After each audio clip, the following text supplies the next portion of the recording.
Do you know how old this place is? Is it like 100? This is over 400 years old. Oh, right. Like Cromwell's horse, supposedly his famous white stag got robbed from here. Nice! Get a plaque up, get a plaque. Yeah, so supposedly, and then he just left. He didn't go hell for leather here. He got so annoyed about it that he just hopped on and went down to Wexford and took them out of it. That's a beautiful thing. Yeah, we heard that. He was staying in Killincarrig Castle. That's how the story goes. Anyway, that's the story. I can well believe it because my mum and dad's place up in Blackburn, it must be over 350, so probably similar kind of era and all that. Yeah.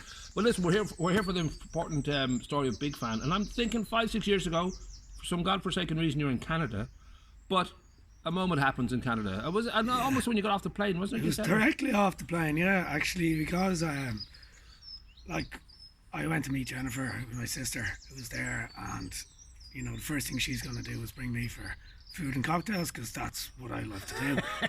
So she brings me to this place, and we met some friends who I'd met before, and everybody's sitting around chatting, and I'm eating this food, and like time stood still for me. Really, I was just like, hold on a second. How is everyone still talking? Did your sister say to you, "Oh, why did you taste this?" Or did she not realize? No, nobody. They just took it all as normal. I was like, why is nobody? How have I missed these things in my life?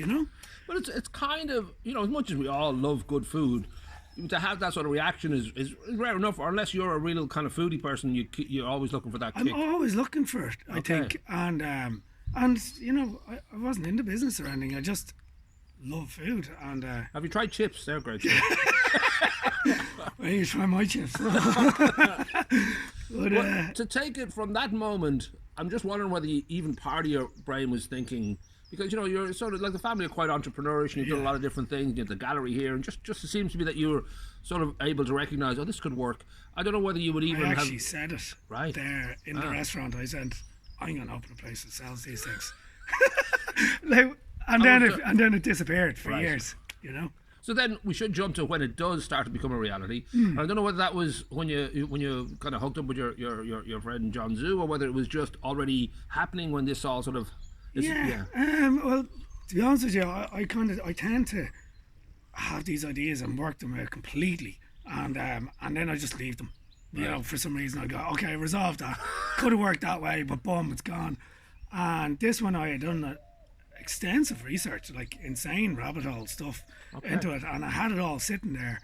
But I kind of when you say the research would have been just where it all came from, or how it might work in Ireland. How it might work, design of how it look, feel, like every single element of it. Okay. Of how the restaurant, like I do that like with things, and I just leave them sitting there. And but I'd come to the conclusion, I'm not Asian, and I'm not touching it because if I'm going to do it, it has to have a sense of purity to it. Right. And I'd fallen into restaurant design just by complete accident, and was really enjoying it, and it was a break from what I had been doing for a long time with the art, and it's very similar, you're a curator or you're creating a space. And when you say you fell in by accident, I mean, there's not many people fall into designing restaurants by accident. Was it that you were already in that area of designing, or that you just liked it? I was working on another art project, which was a lot of design. We were building something, and as part of that there was going to be a food part of it, food and wine part, and I got really into developing that bit of it, and then it fell aside, and it was recession, no job, nothing, sitting looking out the window for ages, and then just one day I said, I'm going to walk out the door and just start knocking on doors. And somebody said to me, they were looking for paintings for somewhere, and I said, you don't need to put paintings on the wall, you need to get rid of the wall, and then you need to do this, that. And I did one job, and that led on to just designing some restaurants for some people, So that leads then to your own, obviously the skills are sort of there now, and you can feel different aspects that are already in your head, and you've thought about it so long. But it's still a big step to say, okay, I'm actually going to go ahead with this. Was that, I don't know whether that was just overnight, or whether it was a long kind of, path of like, oh, maybe this, oh yeah, maybe that, and then suddenly it's happening. Yeah, I think things like, sometimes you have it in the back of your mind that you're going to do something somewhere along the way, and if the opportunity arises, it arises. And John had said to me he wanted to do a project. I was doing some design work for a client who I really liked, and we've become quite close as well. And he had this idea, and I said, look, I've got that idea, but on drugs. You know, it's taking what you want to do. You surprised me. I don't know where that comes from. And we just he liked it, and we kind of, it was actually Chinese New Year day. He came in and said, let's go into business, you know. And we should clarify, John would be in what area? He was in the restaurant business already. Okay. He had another business, so and I did design work for his restaurant. Okay, so he was talking about me about developing a new project, and I said, I see what you're trying to do there. I have it done. You know, let's do it together. So I wonder how long it took from that Chinese New Year to when it's actually become a reality, because these things take a long time. Was it 5 years? Was it 2 years? I don't know. No, so probably we spent about a year battling for leases in the city. At the time, like now, you could probably get a lease easy, but at the time you couldn't get a lease for love nor money, and big business was coming in. You get something, a lot of underhand stuff going on. You're 3 months into something, next thing you're not getting it, and there was no reason why we couldn't get the lease, but we couldn't get our hands on the lease. And then Jeff Nordell, you mentioned from Jeff Greystones. Nordell, yeah, from Rathdown. He had Wi-Fi Grill, which a lot of people in Greystones will know.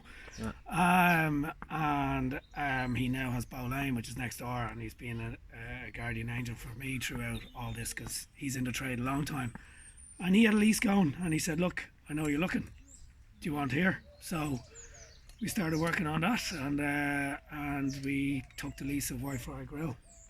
Now that kind of step, once you've got a premises, and I mean, I don't know whether, I'm just wondering if there's a time where you knew this is all going to work, or whether you always had that faith that this will all work. It's still going to work. You just can't look back, you know. I think if you know what you want, like especially from a design perspective, I'd worked out all of the problems a billion times in my head, right, to know, okay, obviously there's going to be unforeseen problems, not COVID, but it's there. Like, I've worked out everything that wouldn't work in order to try and make it work. Now, obviously, it's going to be things that all change, and but I suppose for us, it's still development stage. So, COVID, no COVID, we're still building this, you know. Well, we should mention you had 4 20-hour sessions just to get that opening ready, and that was like, you know, a major kind of, I would imagine, a mad week of just no sleep and all the rest. Yeah. And then good old COVID happens. But nonetheless, the response, you know, to the various different, the way you have been able to get out to people was huge. It was that must have been massive, very encouraging, that you knew, whatever way we get through all this COVID nonsense, it's definitely something people like and want. Yeah, because I suppose for me, personally, I dragged so many people through it, like my guy who was building with me when we started is an absolute. I'd asked so much from everybody to get us to that point, including my business partners, their trust on what I was going to deliver. And if it hadn't worked, personally, it would have been on my head. Like, I would have felt that way. But then when you just see people immediately liking it and immediately responding, it was just like, oh my God, this is gonna work. This will work, you know. And I went from, as I say, like the last push, it wasn't only myself. We all worked insane hours, and I got off a ladder, ran up, got in the shower, and next thing I'm front of the house. I'd never worked a restaurant in my life, you know. And people just start really responding to every element of the design, the branding, the food, the ambience, everything that we were trying to create. It all kind of came together. We should give Alan Hines a shout out too, because I know there's Big up another to Alan Greystones Hines, thing. So yeah. he did a lot of the design of the. Was it the logo stuff, or he was The logo stuff? But I've always wanted to work with Al Hines. You know, he's an incredible designer. He's from Killincarrig, across the road, and but his way of approaching projects, it's just. I lived with him in San Francisco in '96, and I kind of watched how he worked, and I just always loved him. He kind of gave me a taste for design, actually, and so I worked really closely with him to developing the logo, and the branding and how it would all be. He knew what I wanted, and he knew how to simplify it, and he absolutely nailed it. You know. What is it about my nephew Killian, who'd be your age too? You grew up with him. He's got, you know, Pie Man, and there just seems to be, and we've got Tall Boy, and we've got, you know, Pop Raman, and there's loads of these kind of wonderful kind of explosions of kind of exotic foods and a little bit different and sometimes very traditional. I mean, I'm guessing it's partly the internet has sort of pushed people to things that Amazon can't really sell you today, and it's just this idea that people will always want to buy fresh food and have, you know, good food, but it just seems to be a whole generation now have really embraced. Yeah, the well, food. I think we travelled a lot.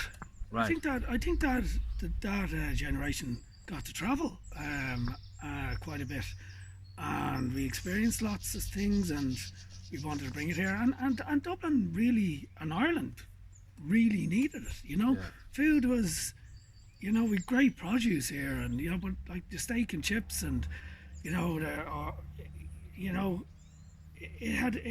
it kind of run tired, like, you know, the fine dining, and we needed like really loose casual dining that was like exciting young chefs. There's so many of them out there, you know. I follow them all, everywhere, you know, and even like Killincarrig here from Greystones, up in Variety Jones, he's absolutely nailing it. And look, there's so many people.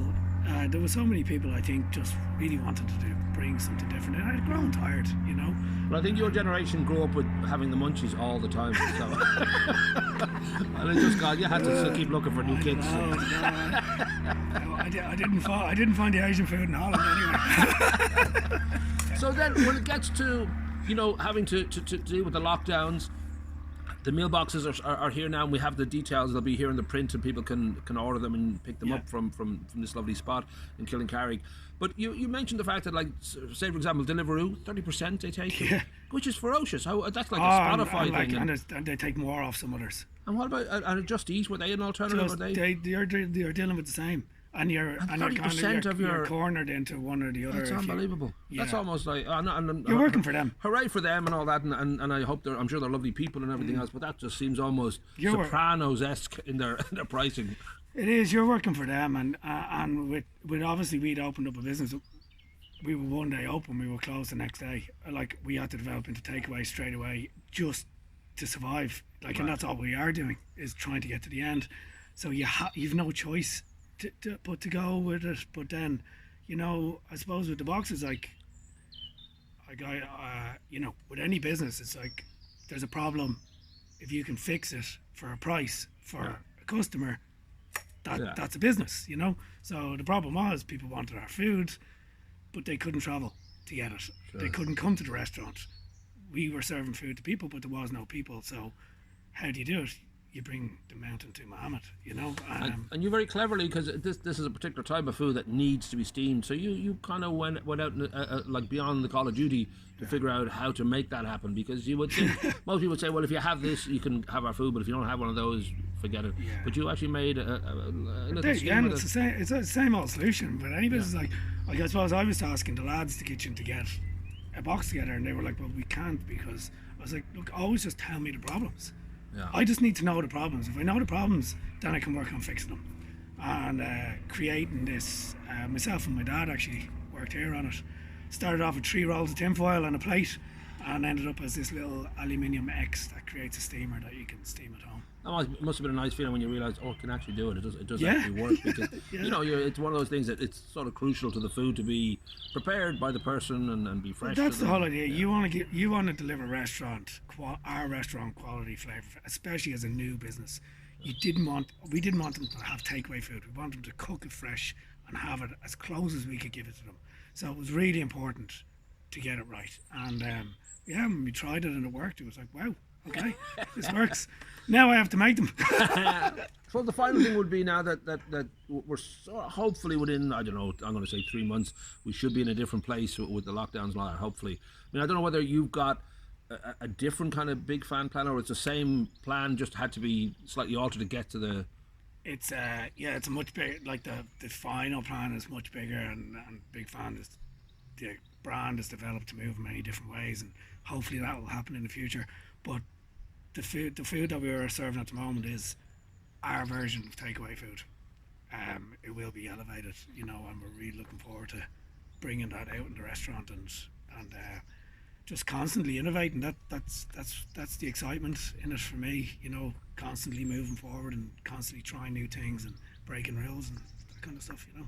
And we should just say at the end now, it's when people order by the Friday by 3 o'clock and then collect here on the Saturday. Yeah, for Greystones it's here every Saturday between 3 and 6. I'm here delivering boxes. And for you do other spots as well, just for anybody watching. Yeah, so we deliver North City Centre, obviously Dublin City Centre, and North and South County Dublin.